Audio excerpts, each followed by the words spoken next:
AK interactive markers. Are they worth the hype? Let's find out. So let's talk about the first one to come out roughly 6 months ago, maybe even longer than that. This is the Real Color markers.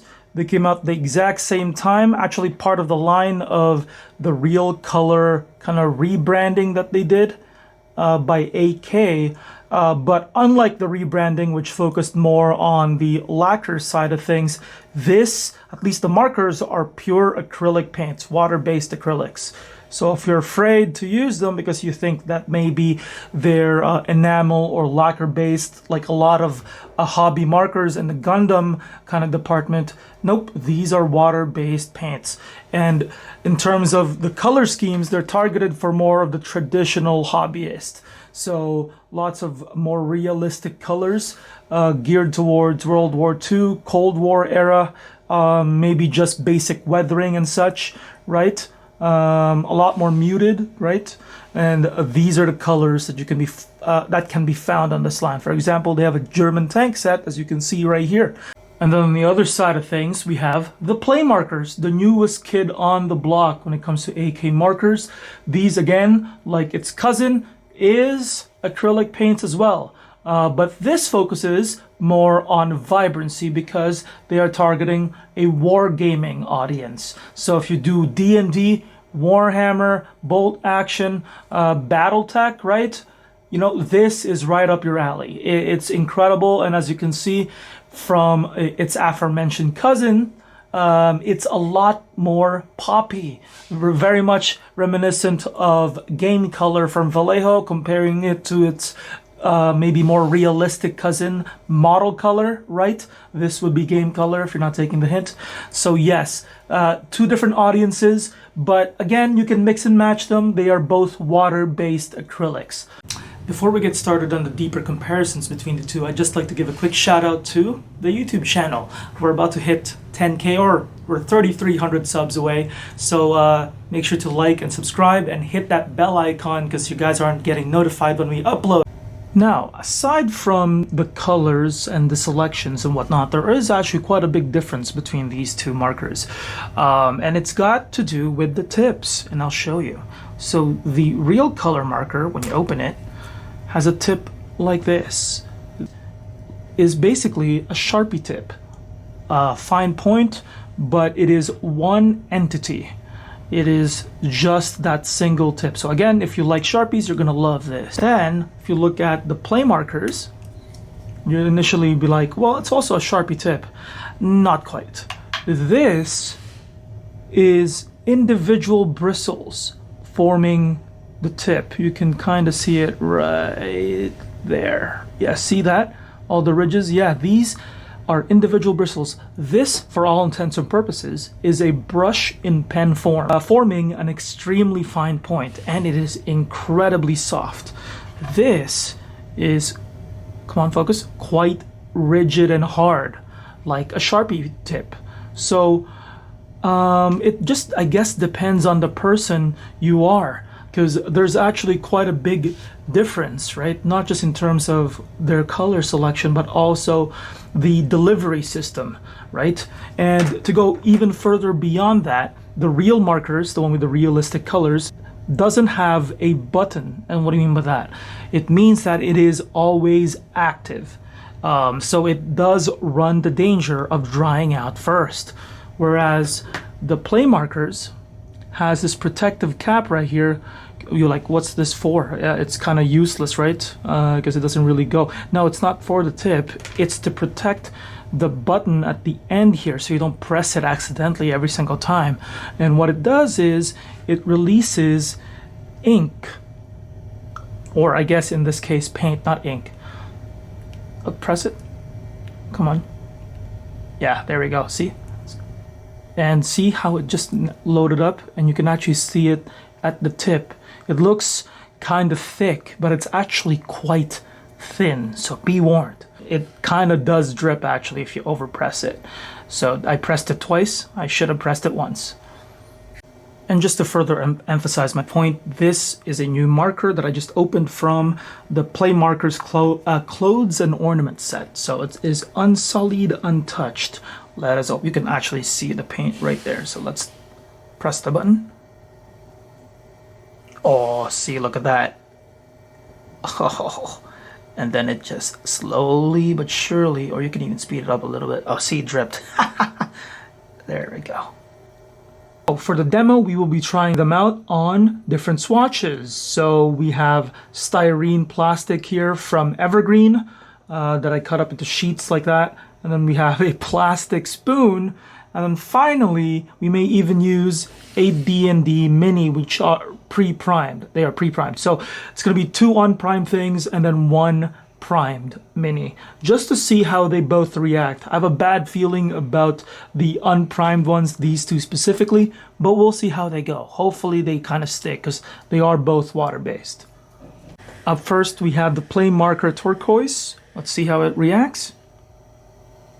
Oh, it's actually sticking. And you can see the tip quite soft and the bristles are more apparent here. And it glides. It's so smooth. Oh yeah, come on, focus please. Thank you. It's gliding. It feels so nice.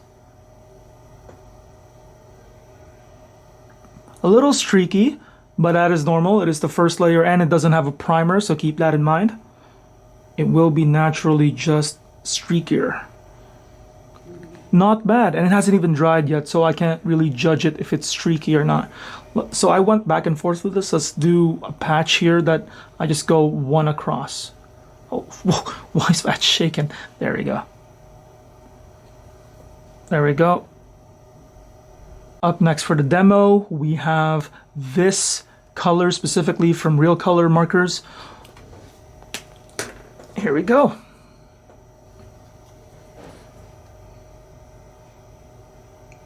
Okay, it does feel rougher. It's not as smooth of an experience, but it is smooth, kind of like a Sharpie, actually. That is the closest comparison. It's very apt. And as you can see, it isn't bending as much. Though you can be flat with it and you can be more precise. See? I've heard complaints that the Real Color ones, even with primed plastic, is streaky. But I'm not seeing that here so far. You know what? Not bad. Again, this is unprimed plastic, so naturally it will be streakier than normal compared to when it is primed. But yeah, it's not bad. Now, this is flat though, so that is the only thing. That's why I grabbed the spoon, because what I wanted to see was the difference in the delivery systems. One with the solid fine point, and this one, which is the Playmarker that coalesces, is individual bristles that coalesces into a fine point. And as you can see with the curved surface, the turquoise Playmarker does spread around more. So it is a little streakier, and if you use a Sharpie on a curved surface, it won't really matter. So yeah, so you can see it is finer in that sense, in that regard. Both still kind of streaking, but at the same time, because it is unprimed, at the same time though, for curved surfaces, the Real Color Markers delivery system is better, as naturally it should be. We're bringing back the classic, the Marut, for this demo. poor Marut. So we're going to be trying out the Playmarkers first. So there we go. And this is primed plastic.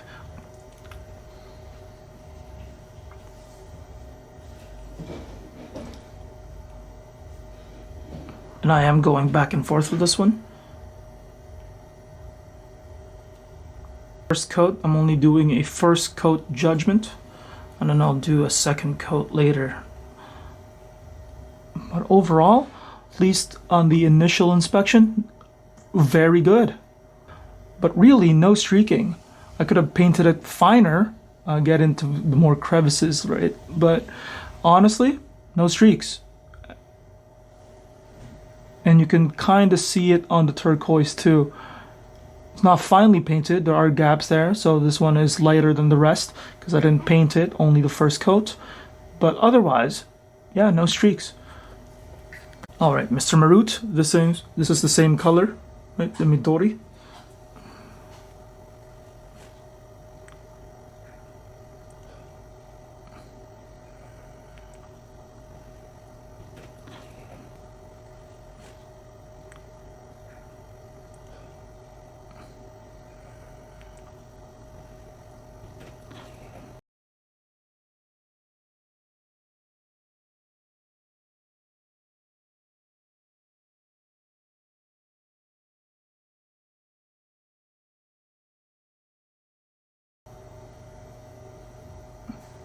Not bad. Not bad at all.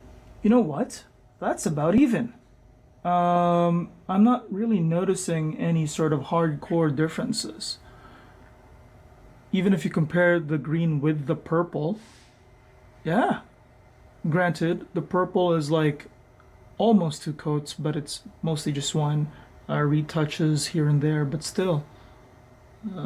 Yeah, first coat to first coat, not too bad. Now let's compare it to the second coat. Yes, I did paint the bottom halves of both bottom halves of this with a second coat. Now before we wrap up this video, for the final challenge, let's actually test the limits of the both of them. We're going to be using two curved spoons. Obviously they're curved, they're spoons. Two spoons, unprimed, and we're going to see which color kind of has an easier time covering the whole back of the spoon. Or sorry, which system, not color. So yeah, we're going to be using, we're going to switch it up a little bit. We're going to be using purple Playmarker, and then we're going to be using this one right here. This is RLM 79 from Real Colors. All right, let's do RLM 79 first. I'm not applying any skill here. I'm just making sure that we cover the whole surfaces. The whole surface, not surfaces. But yeah, so don't comment on, look, lacking skill. I'm just doing it as fast as possible while covering the whole surface, or as much of it as possible. But as you can tell, again, it is unprimed plastic, but it does have a harder time with larger surfaces. It is better for curved surfaces, but a curved surface that is large, or just any large surfaces in general, the Real Color marker will suffer. All right, Playmarker time. And actually, I'll demonstrate to you the advantage of the Playmarker. Just lightly tap this button, and it starts dripping onto the paint, the spoon. There we go.